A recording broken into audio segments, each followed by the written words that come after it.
how to behave, the how and why of adopting appropriate rules. Dr. Hill is a professional registered parliamentarian. She became registered in 2006. And what is very interesting is 8 years later, she achieved her DTM. She is the owner of Workshops, Etc. LLC. Her areas of expertise including meeting facilitation, process improvement, team building, and parliamentary procedure.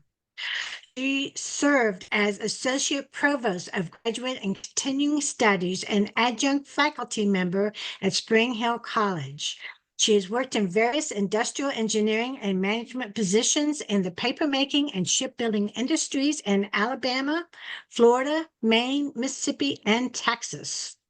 Her background includes a Doctor of Arts in Communication, a master's degree in Human Resource Management, dual Bachelor of Science degrees from Spelman College and Georgia Tech, and certifications in leadership development, train the trainer, and process improvement. She serves as conference and regional parliamentarian for national organizations. She's a board member of the AIP, the National Association of Parliamentarians, and Education Foundation Board. She's friends of the Burden Botanic Gardens in Baton Rouge and the DTO Foundation Board as Vice President and President. Dr. Hill.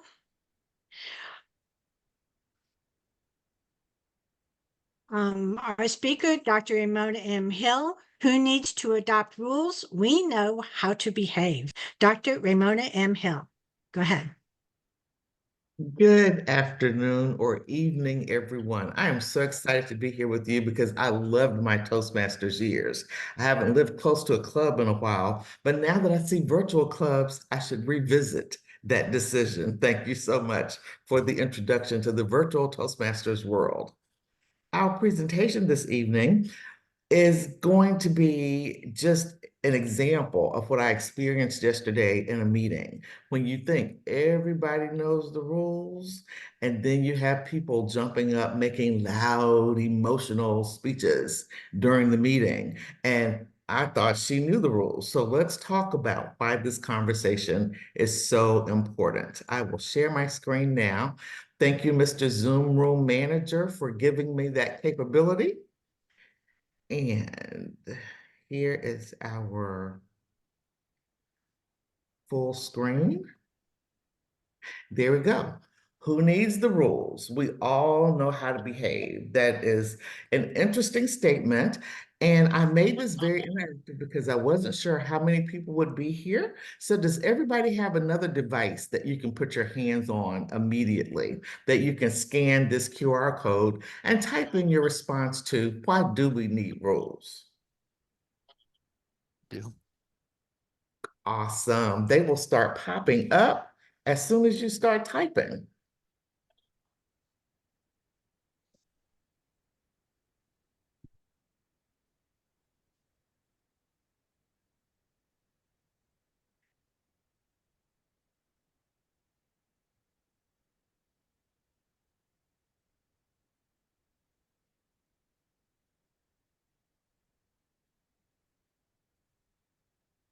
Oh, you're all in deep concentration. I love this.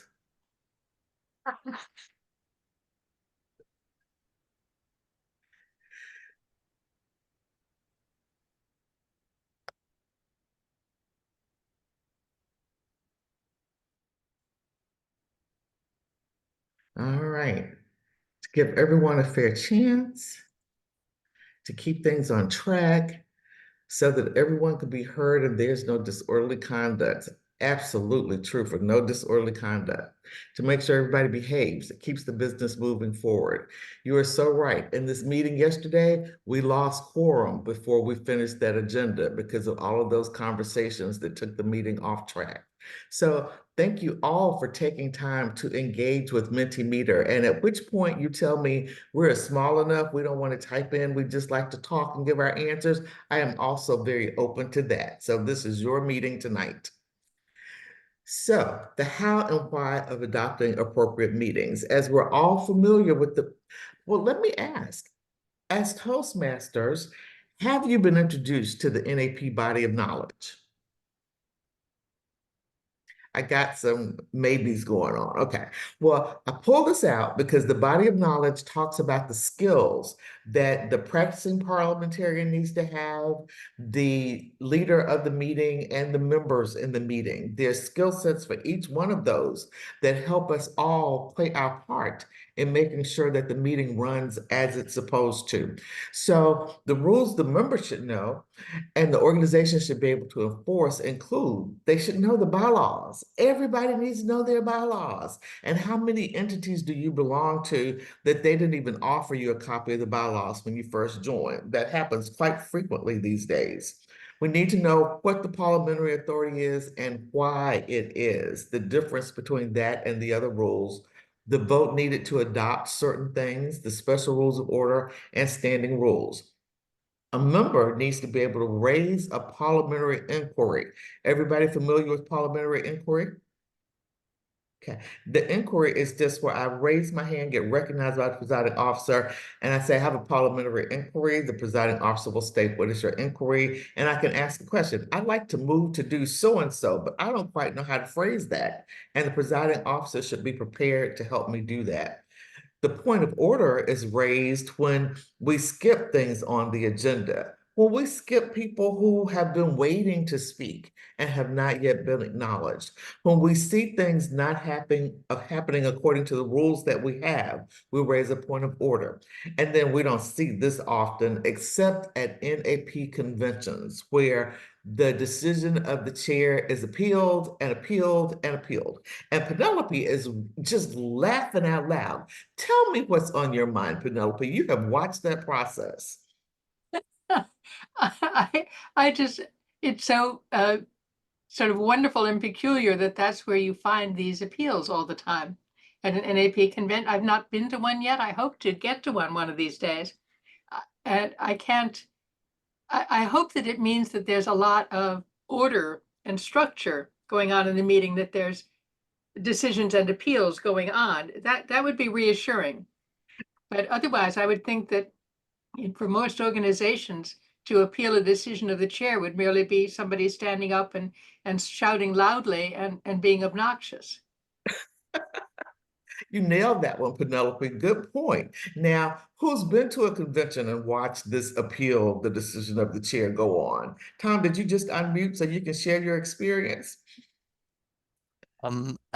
Actually, no, I never muted.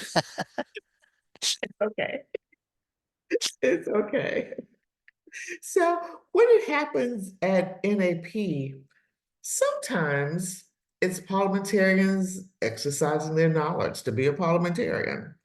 Sometimes it's truly for things that the members disagree with the ruling that the chair just gave.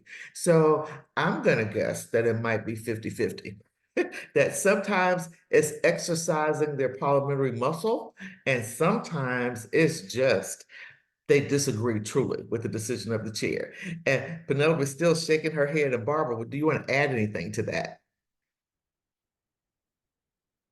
I have seen it used quite a bit at the NAP business meetings. Yes, yes, and I think the chair needs to know that they shouldn't feel.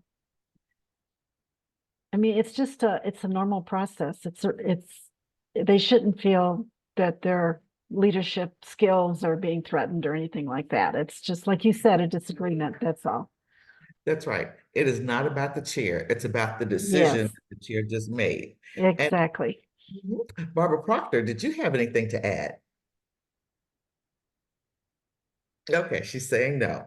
All right. Okay. So these are things that if we all know how they work and how to use them, the meetings are much better, much more effective. Because if only the president knows, if only the presiding officer knows, then there's just a lot of miscommunication going on in the room. And people are wondering, well, why did the president do that? Or why did the presiding officer do this? So we all need to be familiar with these things.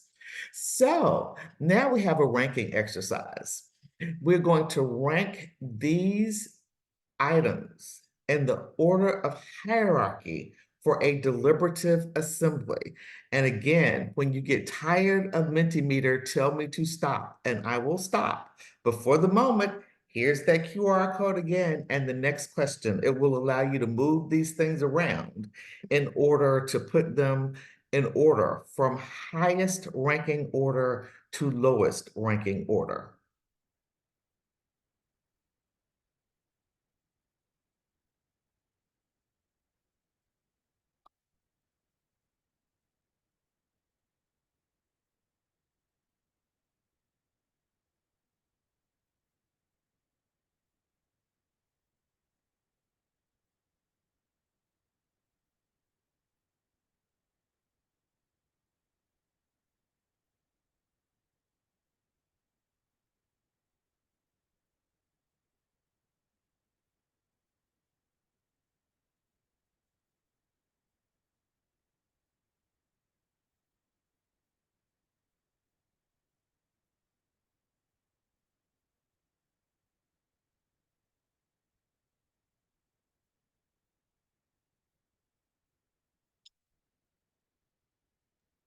I'm trying to drag and drop on my phone, but it's not working for some reason. You should be able to just It go on. turns out that when you tap one, it will leap into that top box, it turns out. Oh, is that how it works? Yeah, it seems to. I don't know how you Okay. then change it leaps up.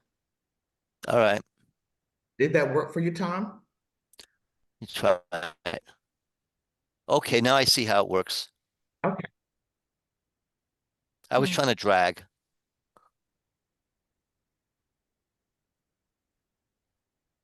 Wow, you guys are on it. I don't know.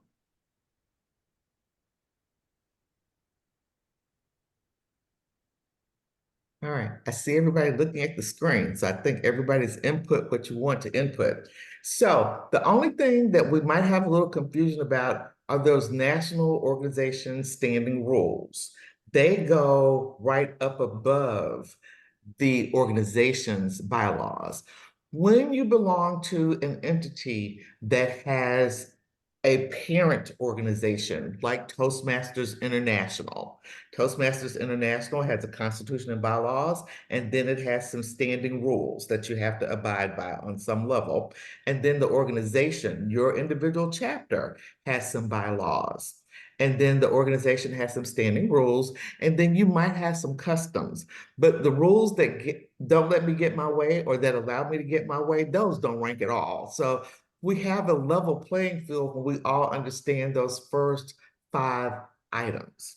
So national organizations typically require that the local organization does not do anything that conflicts with the national organization's bylaws or the national organization's standing rules.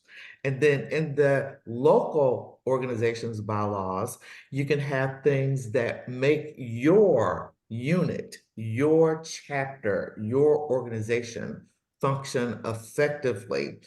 And then you put in your standing rules, those administrative details that you need, like dues will be paid by December 31st or whatever those particular administrative details are. And then some organizations have a lot of customs. We will always walk in with our right hand raised at the first meeting of the new year, customs, things that they just do. And then some organizations have no customs at all. But we all have to be really careful about that leader who wants to implement rules in a way that lets them do it the way they want to do it, because that means our leadership might not be as effective as we want it to be. We need leaders who demonstrate how to follow the rules, whether it's the national organization or the local organization. We need leaders who have read the rules, who know how to implement the rules, and who work within the rules. Now, have any of you had an experience with another organization, not Toastmasters, where members never read the bylaws, functioned in ways that were questionable? I see AJ raising his hand. Yes, sir. Mr. Sergeant at Arms. What was that organization that you belonged to that nobody followed the rules? Actually, it's a political organization. I won't tell say which one, and but this is an organization that they elected me as the parliamentarian, and no one knows that we have rules, and so they run amok. So I'm trying to, and they asked me to be a chair one time, the president. So, and I told them all these rules, like I say, and I teach them some things that they have tools like point of order. I even teach them that you can appeal me. So so maybe they'll learn something. But it's a challenge, and they do things that are crazy. I think I'll use it in one of my humorous speech because it's hilarious. But anyway, that's what I'm trying to learn. That will be a good speech. And thank you for not naming the organization. You made a good move. Penelope, what's on your mind? I don't have an organization to name, but I'm curious. You said don't use Toastmasters as an example, but I'm wondering, the national organization standing rules, how would one even find such a thing? They have standing rules for their conventions, but how would one know if there was standing rules for the organization as a whole? Well, I know there is a website because I have been on the international website. So on the international website, in the area where you would find the Toastmasters International bylaws, if they have any standing rules or manual standard procedure of those kind of procedures, they will be in the same space as those bylaws. They have protocols. Which Yes. seems to Okay. be what they think is a standing rule. Yes, then that's the Toastmasters name. Absolutely. Oh, too bad. Okay. Okay. Barbara Proctor, your hand is up. Yes, I've seen meetings where people think and they're convinced that they know the rules. And you'll have the secretary asking for corrections to the minutes, and you'll have the treasurer wanting to adopt the treasurer's report. So even though they don't really know them, they're very adamant about we know what we're doing, which is why I loved your title. And I suspect if they're like the organizations I run into, they have learned this from other organizations that they have been in. So they think since organization X did it this way, it must be right. And when you try to introduce them to what the rules of this organization say, do you get a lot of pushback? AJ's nodding his head. Yes, there's a lot of pushback. Yes, yes, yes. When it comes to adopting treasurer's report, I even showed, I hate to say older men, where in Robert it says not to do it, which they understood what the book said, but they didn't like what the book said, and they were still upset about it because Oh they my had the custom of always doing it that way and they didn't want to change. That's right. And they were not recognizing the legal implications of adopting that report and then having the auditor come back and say that there was something wrong with the book. Now you have serious mismatch of information, and depending on the organization, that could be a dangerous situation that people would want to pursue. So thank you for sharing those stories and understanding that the full rules is so important, and somebody has got to be the keeper of the rules in every organization, whether they hear you or not. Somebody has got to hold up the banner for the rules. All right, so our topics for tonight, we're going to talk about the law, we talk about national governing documents, local governing documents, the parliamentary authority, and then the parliamentary inquiry, point of order, and any other motions that you'd like to discuss, because motions are just fun, so we can talk about your favorites. So the law. Deliberative assemblies follow the law, but have you investigated what the state statutes say about electronic meetings? Because you're based in New York, is that correct? And have you checked to see what the state law says about the quorum? Sometimes local units get in trouble because they get directed from the national organization and they want to copy everything that the national organization says, but we pay attention to the law first. If the law tells us that in this state we do this, then this is what we do. And this is what we build into our local governing documents. So we're never at odds with the legal nonprofit statutes about how we get business done. Any questions or comments about that? Yes, sir. Yes, one comment on the laws of this country, the state or whatever. What happens if this organization either by mistake or by deliberately we do something, vote for something that is against the law, and one organization, someone say, don't, it's against the law. If you guys want to break the law, I want nothing to do with it. So my question is, let's say I vote in the minority, and it passes, am I off the hook? I say, hey, I didn't vote for this, or somewhere I said I had to make it public. I can't just say that or abstain. I'll be just as bad as with the rest of the group, right? If we follow this, if we decide to rob a bank, I say, well, I have nothing to do. They're gonna get me too. I'm conspiring, and I sort of agree. So I had to publicly state that. But in the movies, I won't get out of the door. So that, anyway, I don't know. But I'm just questioning. We got to be careful in the organization. We better, if it's something wrong, we better convince. We better not do this. We're all in this together. And you just nailed that, because for nonprofit governance training, we talk about the statutes that were implemented for nonprofit entities in the way they do their work that started in the early 1990s after some big financial crisis. And so those rules say that as a member of a board or as a member of an organization, I have a duty to make sure that the organization follows the rules to the best of my ability. And if the organization were, so by way of example, I belong to a group in the state of Alabama where raffles are illegal.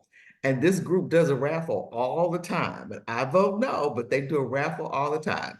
The IRS does not have time to come knocking on doors to talk about, you can't run this raffle because that's illegal in the state of Alabama. But when we know better, we should do better, but they like this raffle. So I go on the record of voting no, but under all of the nonprofit governance rules, I'm still just as liable for that. If the IRS comes knocking, I'm in as much trouble with my no vote as everybody else who voted yes to hold this illegal raffle. So that means that, number one, we need to be cautious about who we choose to affiliate with. If there's an organization that I really love, but they are constantly breaking the law, I might need to consider breaking my affiliation with that organization. But at best, I need to understand what the organization's rules say and what the laws around that organization say. So at least I'm conscious that I might be digging myself in a hole. And then if I choose to stay in that hole, I've done it intentionally, as opposed to waking up one day and have somebody knock on your door. Are you a member of the ABC board? And you say yes, and they say, please step out. We have a few questions for you. So be intentional about where you put your energy and understanding how they function and where there might be a rub with the law. Any other questions or thoughts about that? Penelope. That's it. So because we are virtual, but we are chartered in District 46, which is New York City, a little bit. So that puts us under New York state law. Mm-hmm. And New York, so most states went back and developed some nonprofit statutes during and immediately following COVID, because before COVID, everybody met in person because that's just how we met. That's just how we conducted business. And then after COVID happened, organizations were trying to meet, and they didn't have any provisions in their bylaws. There were no provisions in the state law. There were no provisions anywhere that gave anybody the right to go virtually and conduct business for an organization. So everybody played catch up at that moment to see what laws do we need in place, what bylaws do organizations need in place to authorize these electronic meetings. Because even the 12th edition of Robert's Rules of Order spent a lot of time talking about electronic meetings and laying out guidelines for those, because that was just new in our world. We were so accustomed to coming together to meet that we had to learn very quickly a different set of parameters that are required to meet virtually, and call yourself a deliberative assembly. You're Wow. shaking your head. I'm astonished. Yes, as you were saying that, I just Googled and I can't screen share. I was going to show you. It pops up. There's a whole big section on New York State and virtual meetings. I had no idea. Yes. It's terrifying, but it's a whole big thing. That's right. That's right. It's a whole big thing. I finished up a year-long project with a client in New York City, and they shall remain nameless, but they have over 50,000 members. And their board should have known better, but they didn't know that they needed to comply with those state statutes around meeting virtually. And when you have 50,000 members, you have a lot of opportunity for people to complain about things and make sure that you dot all your I's and cross all your T's. So they're in the process of doing that now. Any other thoughts about the law? I have a question about, since you have done some research with New York state law for nonprofits, don't they have something strange when it comes to a quorum requirement? Yes? I- No? It's just different. There's a lot of strangeness in a lot of law, so I won't call it strange, but it's Right, just right. different. Well, it's different, right? Mhm. And We're home, used to majority, we're used to majority if it's silent. Robert says a majority, but it seems to me, I recall they say something different, but I don't recall what it is. Mhm. That's And okay, we can go on. okay, but homeowner associations have to be really conscious about those things because they're very litigious. And so people running elections and Yeah. meetings, homeowner associations have to pay very much attention to all of those details because they get into the courtroom very quickly, very quickly. All right, we will now go to national governing documents. So some national documents say you must follow our process to the letter of the law.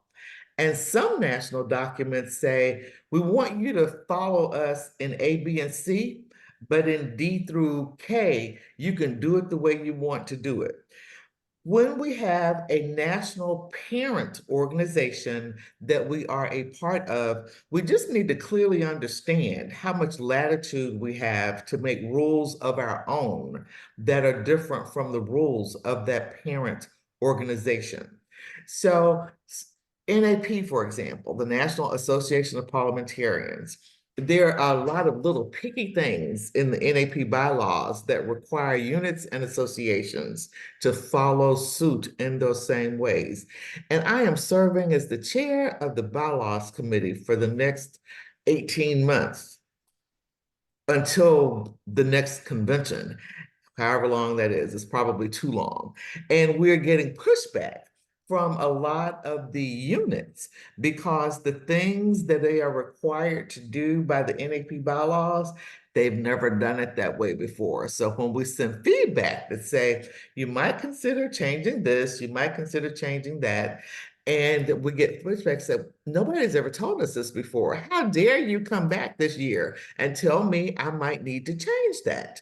And so keeping people aware of changes that the parent organization makes is also very important because honestly, I hadn't read the NAP bylaws since I joined a long time ago, and now I'm forced to read them practically every day. And there are things that are very different between then and now. And I told myself after that light bulb went off, I said, okay, I need to go back and check all of my organizations and just make sure that I'm aware of the current state of the bylaws and any changes that have come down the pike. And then I asked myself, well, why wasn't I paying attention when we voted on that at whatever convention? So it's brought a new awareness to me of being awake and functioning when I'm attending meetings and voting on national bylaws and just paying attention. So we all need to give enough brain cells to that as we can, as we think about how we function in the organizations we work with.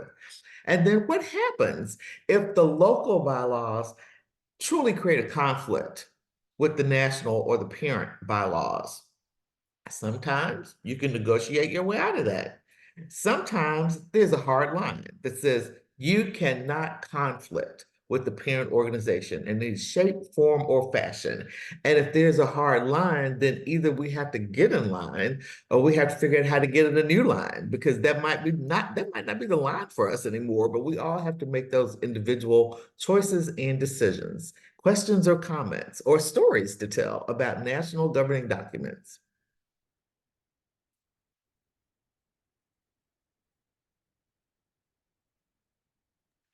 Okay. I Oh, have Barbara. just one question.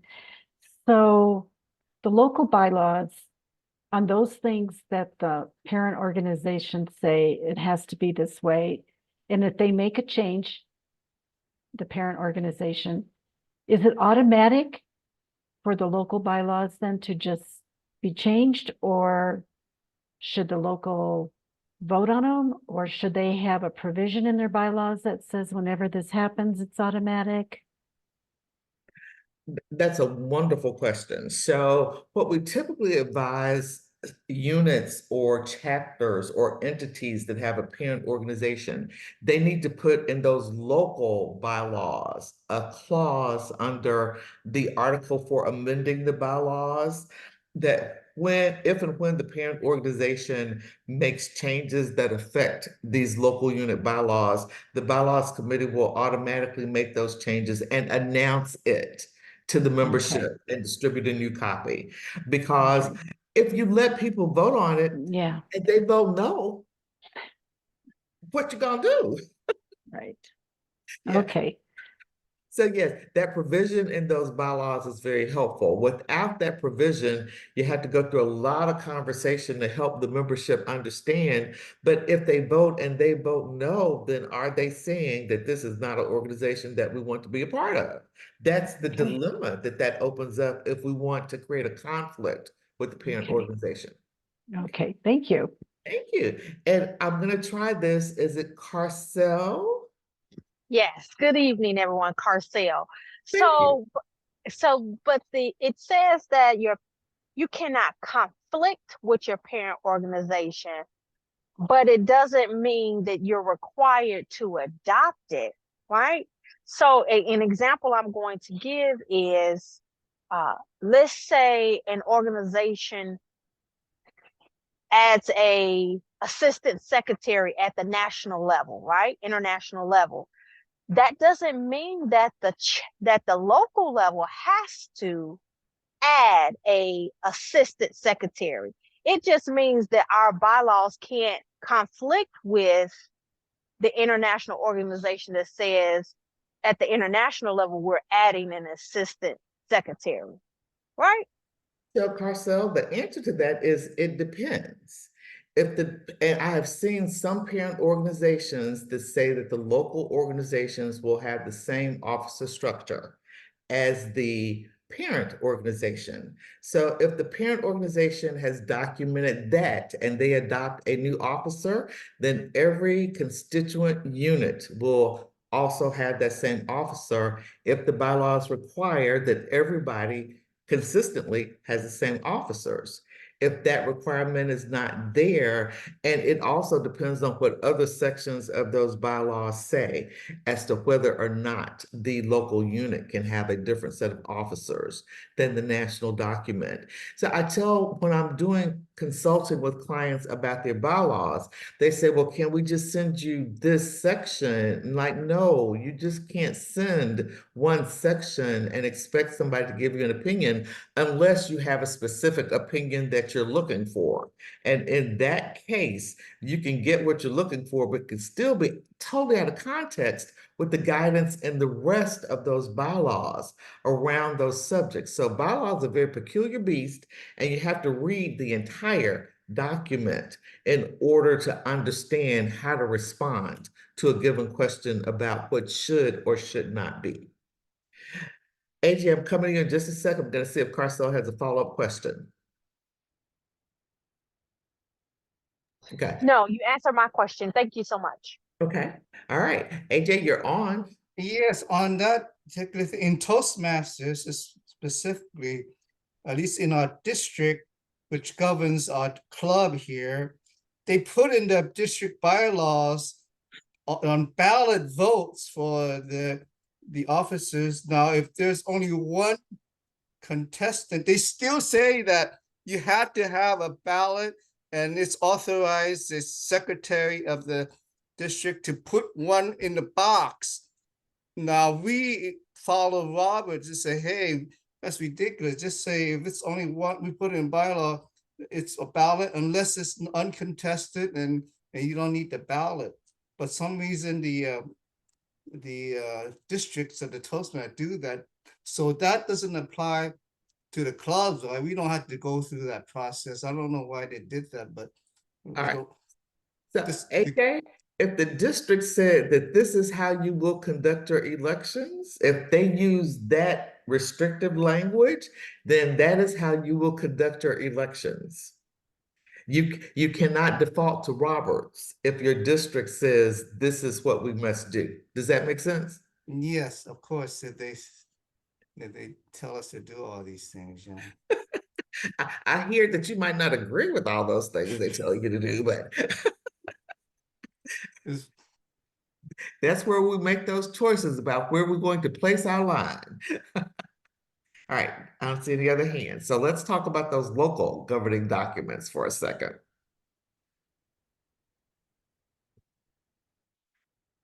Oh, I had some questions. All right. So this, and we can just talk about it. Oh, but I see Penelope already has her device up. So scan and go, scan and go. I'll stop talking.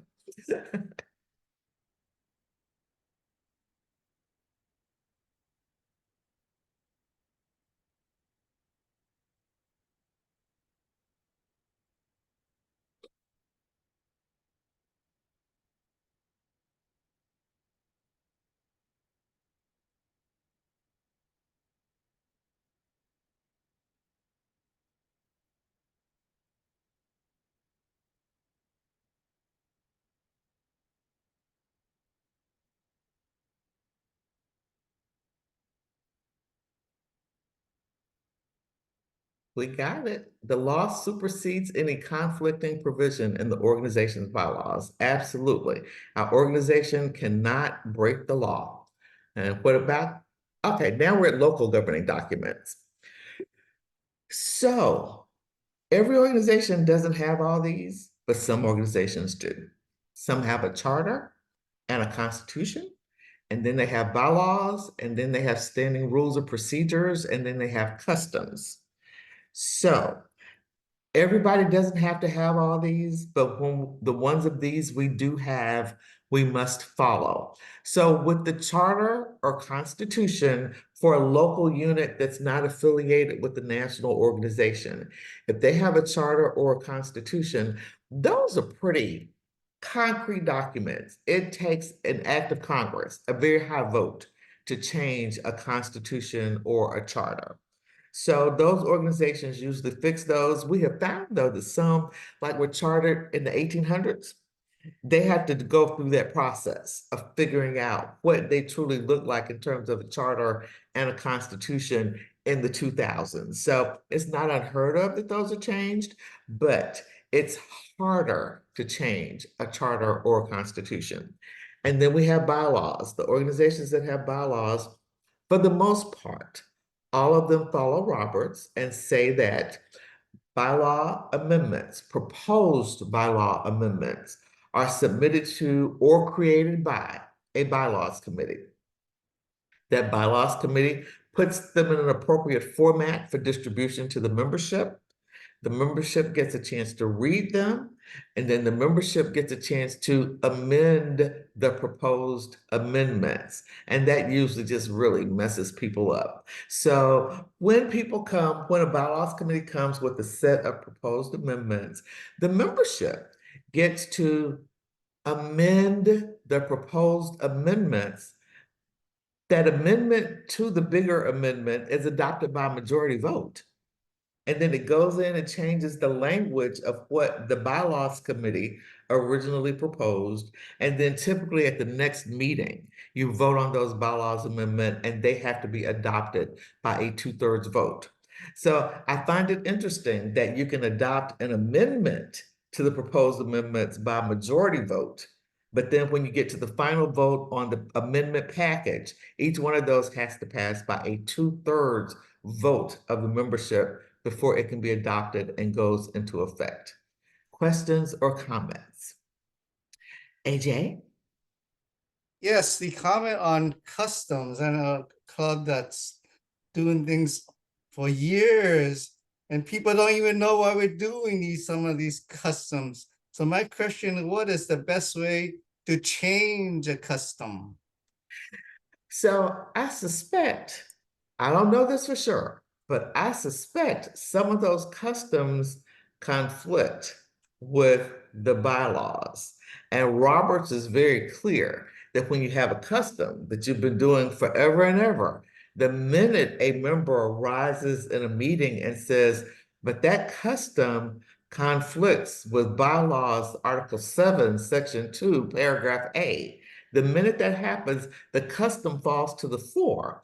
So then if the unit wants to keep that custom, they need to go through the amendment process to amend the bylaws to make that custom a formal rule for the organization. But yeah, we have a lot of customs that we have just grown into. And some people think that they're actually rules, but when they look, they are not. They are not any place in our rules. Thank you. Mm-hmm. Other thoughts?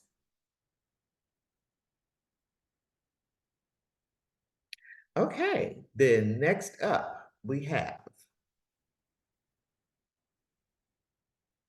I have a question for you. The general rule is that bylaws cannot be suspended. However, if your authority is Roberts, under what two circumstances might it be possible to suspend a bylaws provision? Any guesses?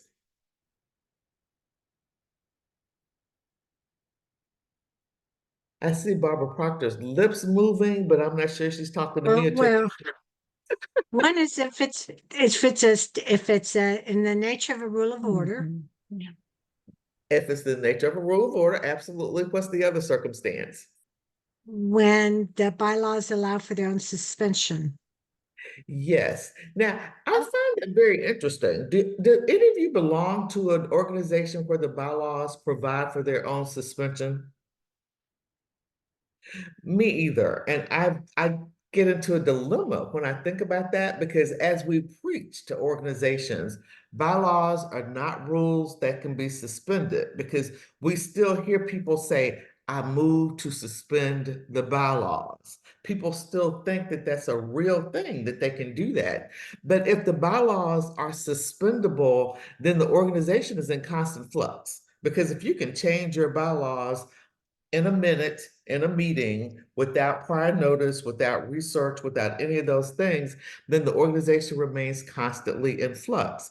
But your standing rules can be changed at any time in a meeting. My favorite standing rule is that a speaker can only speak twice or once or twice on a debatable motion, and they can only speak for 2 minutes, because we do not need any sermons going on in debate when we're talking about a motion in a meeting. Anybody disagree with that? Anybody have are you a member of an organization where they follow Roberts and says everybody can speak for 10 minutes at a time, twice on any debatable motion? Anybody belong to an organization like that? I got a couple nods and a couple smiles. I'm not sure what those smiles mean. I'll share a story. One of my clients follows Roberts, and normally at their annual convention, there's no reason for anyone to speak and debate for it to be an issue. But this particular convention, there was a person that was very upset about something, and they knew that that person would want to speak and debate. So they asked me what the rule was. And when I told them 2 times for 10 minutes, their jaws dropped. It's like, oh, you're kidding me. And I'm like, but I've never seen anyone talk for more than maybe 3 minutes, so I didn't think it would be a problem. And I suggested they adopt a special rule, and they felt like if they adopt a special rule, it'd make that person feel bad. And they did want to start a controversy. So they're like, well, we'll just live with what Robert says. And sure enough, the person talked for like 2 minutes. Thank goodness. I thought you were going to say they talked for 10, twice.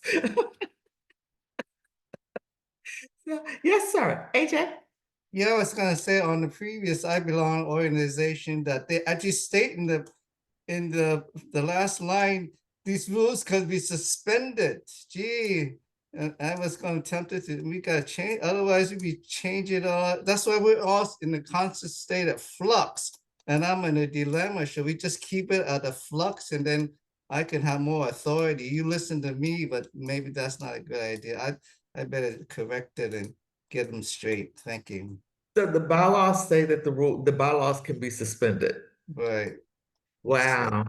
And it doesn't even say that you can only suspend here at this meeting, but man, you can suspend the whole bylaws, and that's not good. You can't do that. You need to have notice and then come here with quorum and this 2/3 majority. And That's right. yeah, I'm starting in the bylaws committee, so I'm getting them straightened out. So anyway, so we won't be in a state of flux all the time.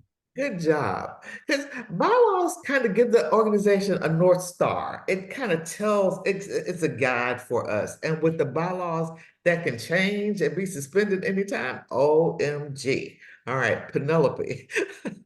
I just got so carried away with your discussion about a bylaw that says it can be suspended that I lost track of what was the first circumstance in which it might be possible to suspend a bylaw provision that Barbara mentioned. I completely no longer remember a thing about it. Barbara, would you like to restate? If the bylaw provision is in the nature of a rule of order, which refers to like the order of business in a meeting, I don't So- understand. if some people think because the agenda is in the bylaw, you have to follow that agenda, you cannot make any changes. But because it's in the nature of a rule of order, you can suspend the rules and, do committee reports first if you want to. So you're not doing you're not voting on formally suspending a bylaw provision. You're simply doing something that's allowable. Yes. Yeah, the agenda is a perfect example because if you have a fixed agenda in the bylaws, but that is a set of rules and a procedural matter. And so you can change that agenda just by making an amendment to it in a meeting and not have to worry about changing your bylaws. If you also included things in the bylaws such as a speaker can only speak twice for 2 minutes each, that is in the nature of a rule. So if someone, heaven forbid, put that in their bylaws as opposed to leaving it in their standing rules, then that's something that a member could vote to suspend or amend during a meeting for a circumstance. Penelope is still rubbing. What question is going through your mind? I guess I'd have to go back and look at some bylaws to see whether things like an agenda are actually included in bylaws. Not often anymore. Okay. Not often. that usually falls in the standing rule, and a lot of parent organizations are now sending down a prescribed agenda that organizations start from. They get to amend it and modify it, but they start from that fixed agenda. Okay. All right. Here we go.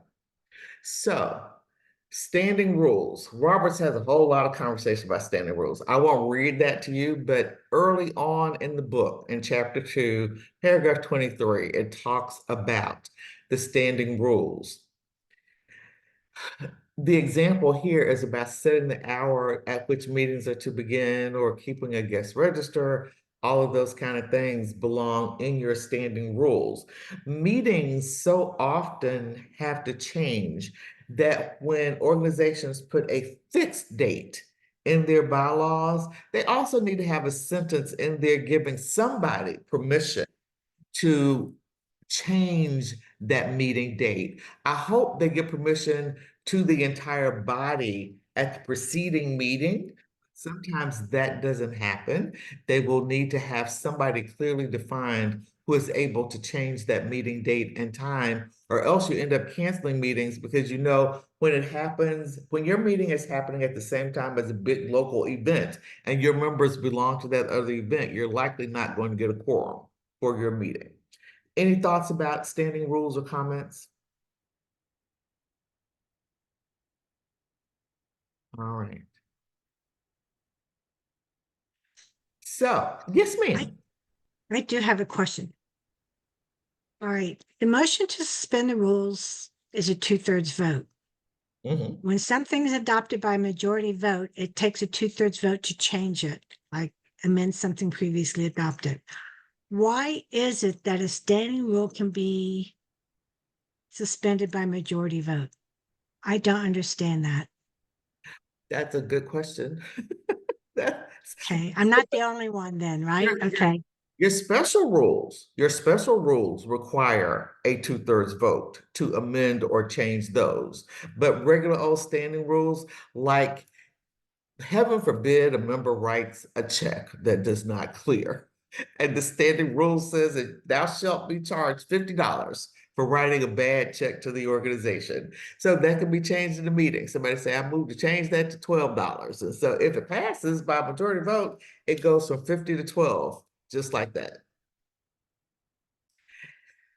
Some things are not logical. So maybe the authorship team will come join us in Arizona and we can ask them that question at that time. I don't think anybody has ever asked them that question at a convention in a public setting. So maybe we can get them to respond to that. All right. We talked about that already. We talked about that already. We talked about that already. I love this one. There you go. Whose duty is it to make sure that the rules are followed? AJ, you can elect yourself. I'll be fine if you say the sergeant at arms.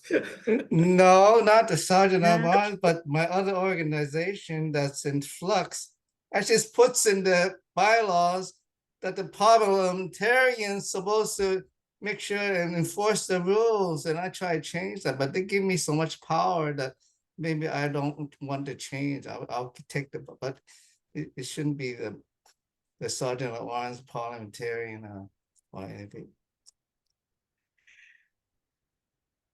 So after everybody who answers, I have another question for you. This is Carcel. I say the chair is responsible. Yes, thank you. So we have 2 for the chair and 1 for the members. And maybe somebody doesn't want to vote on this one, and that is absolutely okay. But And if you're still fine when you do the QR code that is showing the previous question, just say Oh. submit, and then it will bring up this next question. Okay. So why is the chair responsible for making sure the rules are followed? Why is that? And then I want to know your opinions about why shouldn't the parliamentarian have this role?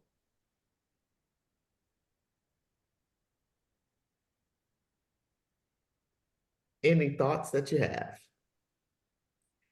Hi, Kim. Hi.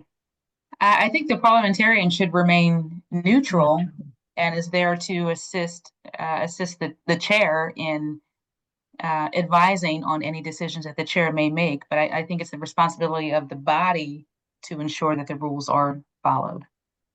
Okay, so that's what Robert says about what the role of parliamentarian is. Do you agree with that? It works for us. So Okay. Good answer. Good answer. Any other thoughts? I agree with it because otherwise the parliamentarian would end up taking over the meeting from the presiding officer. So we could be in a meeting and something happens, and now you spent 45 minutes with the parliamentarian talking and carrying motions or whatever in the meeting. Absolutely. And Roberts is very clear that there needs to be one clear presiding officer. You cannot have multiple people running a meeting and keeping order in that meeting. So the chair or presiding officer needs to be the chair or presiding officer. Parliamentarian is advising quietly to the chair, not publicly to the membership, because that keeps the chair in charge of the meeting and keeping order. But members also have a responsibility in making sure that the rules are followed. And that's why the motions of parliamentary inquiry, point of order, those motions are very important in order for members to be able to engage and help the presiding officer. Because unfortunately, when you're looking out there at that audience, sometimes your brain goes a little blank and you need some help in remembering the things that you need to do. And that's where those motions from the floor come in really handy. All right, so that gets us to parliamentary inquiry. I have seen some presiding officers get a little defensive when members make a point of order or a parliamentary inquiry, but it's a tool that helps members get assistance to make the motions that they want to make or to do the things they would like to help the membership do. And everybody should not have to be a Robert's Rules of Order geek in order to participate in meetings, but everybody needs some basic knowledge. So just knowing that I have the opportunity to be recognized and say parliamentary inquiry, and then I can ask a question about whatever it is I have in mind, that is very helpful in terms of getting more members engaged in conducting the business of the organization, as opposed to that just being left up to a very few people. Any questions or comments about parliamentary inquiry?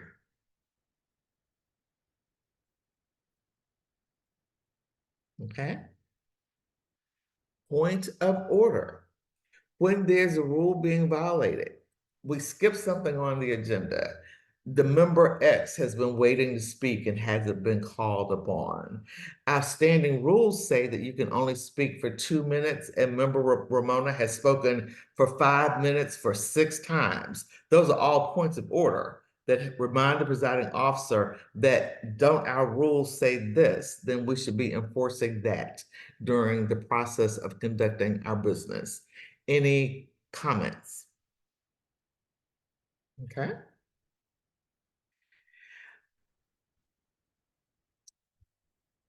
This is a question for you. The pending motion is a secondary amendment to strike out words from a primary amendment to strike. What will be the difference in effect depending on whether the primary amendment to the motion to strike out words or the motion to strike out a paragraph? You're totally confused about what this whole conversation is.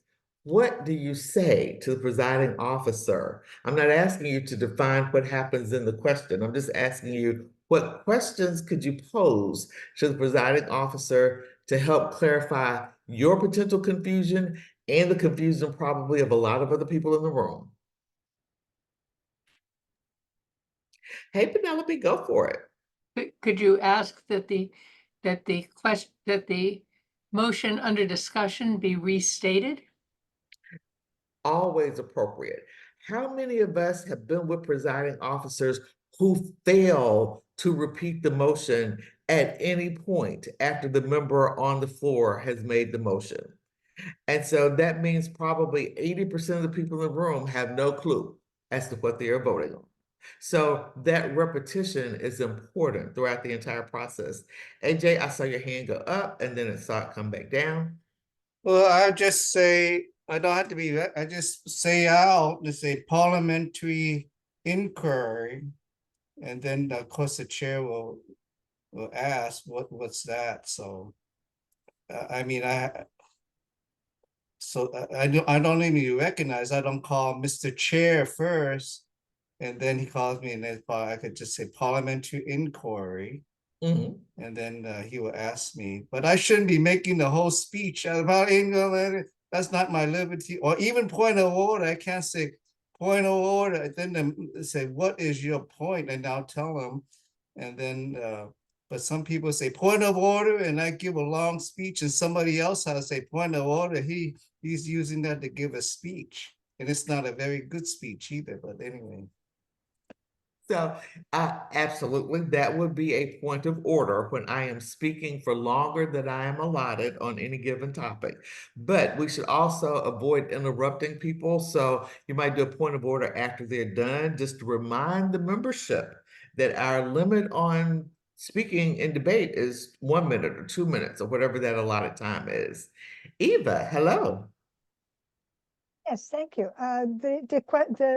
I was just going to address what you were saying about if you're totally confused, maybe you can have a point of information. Oh, good. What kind of point of information could you ask on this one? To clarify, I think I'm not sure, I didn't really exactly read everything on there, but if you're not sure what the motion is, you can ask for a clarification on the motion or to restate the motion.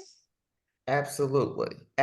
All of these are tools that help us navigate conducting the business, because Robert says if I'm a member and I'm participating in the meeting, I should fully participate. I should be engaged, I should understand what's going on, and I should state my opinion and vote when it comes to the vote on the matter. All right. And we've already talked about point of information. Penelope? No, I was just backtracking. So would your preferred response to that previous slide question be that somebody would ask for a parliamentary inquiry and ask the chair to define what the difference would be between striking out words and striking out a paragraph? That's also a very appropriate question. And that might be one of the isolated cases where the presiding officer would ask the parliamentarian to read from Roberts. Because I find that when people try to quote the rules from memory, sometimes we end up receiving misinformation, not intentionally, but we end up receiving misinformation. And so having the parliamentarian read 1 or 2 short passages from Roberts to explain both of those could be helpful, but it depends on the culture and the climate of the organization that we're sitting in. Okay. I didn't know that the chair could ask the parliamentarian to do that. So that's interesting right away. Yes, the chair can. Okay. You have to have a knowledgeable parliamentarian to start with. So let me start with that. If you have a knowledgeable parliamentarian, then the chair can ask the parliamentarian, not every meeting, but on some occasions, to explain a concept that the parliamentarian can probably explain more readily than the presiding officer can.